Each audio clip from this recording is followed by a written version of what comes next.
Hello আমার প্রাণপ্রিয় বন্ধুরা, দেশ এবং দেশের বাহিরে যারা যারা আমার ভিডিও দেখছেন সবাই কেমন আছেন? সবাইকে জানাই শুভ সকাল আর নমস্কার। তো আমি ব্লগস বাই বিউটি চট্টগ্রাম থেকে বলছি। আমিও আপনাদের মাঝে আবারও হাজির হলাম নতুন একটা দিনের গল্প নিয়ে।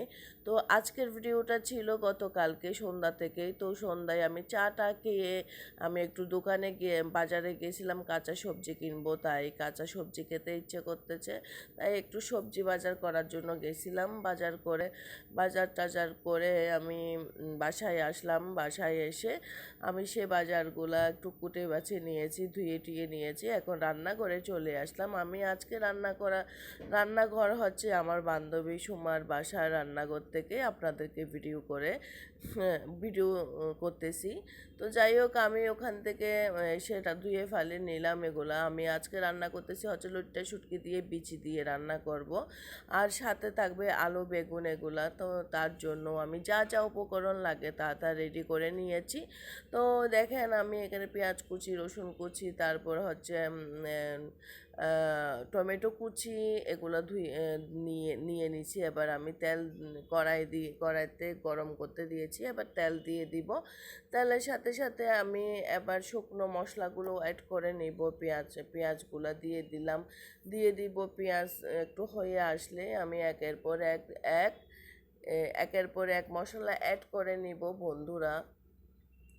তো বন্ধুরা, আমার মতো কার কার এই সবজিটা পছন্দ জানি না, তবে যদি পছন্দ হয়ে থাকে প্লিজ আমাকে জানাবেন। আমার কিন্তু ভীষণ পছন্দ সিমের বিচি। আমি কিন্তু সিমের বিচি খাই হচ্ছে শুটকি দিয়েও এভাবে করে সবজি অ্যাড করে খাই। আবার পুকুরের মাছ বলতে আমি শিং মাছ, তারপর কই মাছ এগুলা দিয়েও এই বিচিটা আমি ভীষণ মজা করে রান্না করে খাই। তো আমার ভীষণ ভালো লাগে।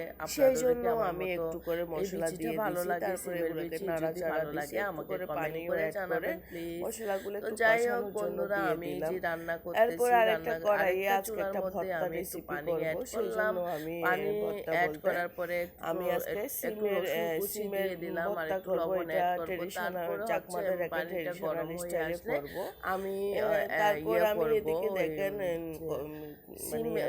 লম্বা লম্বা সিম আছে না, বরবটিগুলোকে আমি পানি অ্যাড করে সিদ্ধ করে এটা একটা আমি অ্যাড করে পানিগুলো গরম করতে দিয়েছি। তারপর আমি এই কড়াইয়ে আবার আলু সবজিগুলো ঢেলে দিলাম, ঢেলে দেওয়ার পরে কষাতে থাকুক। কষানো হলে আমি বিচিটা অ্যাড করব। বিচিটা অ্যাড করে হালকা পানি দিয়ে আমি বসা করে রান্না করব। তারপর হচ্ছে ধনিয়া পাতা দিয়ে শেষ করে রান্না শেষ, আমার রান্নাটা হয়ে যাবে। তো আমি এটার মধ্যে তেমন একটা পানি ঠানি অ্যাড করব না। তো আমার প্রিয় বন্ধুরা, আপনাদেরকে বলছি প্লিজ আমার ভিডিওটা ফুল ওয়াচ করে দিবেন। আপনারা যদি আমার ভিডিওটা পুরা ভিডিও না দেখেন তাহলে আমার মন খারাপ লাগবে। কত কষ্ট করে আপনাদের জন্য ভিডিও বানাই, আপনারা যদি পুরা ভিডিও না দেখেন তাহলে মনে কষ্ট লাগে। তো বন্ধুরা ভালো থাকবেন, সুস্থ থাকবেন, নিরাপদে থাকবেন। প্লিজ আমার ভিডিওটা প্রতিদিন যেটা চাই সেটাই চেয়ে নেব। একটা লাইক দিবেন, একটা কমেন্ট করবেন, একটা শেয়ার করবেন। আর আপনি যদি আমার ইউটিউব চ্যানেল থেকে দেখে থাকেন প্লিজ আমাকে একটা লাইক কমেন্ট করবেন। আর আপনি যদি আমার নতুন কোনো বন্ধু হয়ে থাকেন তাহলে প্লিজ আমার ভিডিওটা একটু সাবস্ক্রাইব করে দিয়েন। আপনি যদি সাবস্ক্রাইব করে দিয়ে থাকেন তাহলে আপনাকে অসংখ্য ধন্যবাদ। টাটা।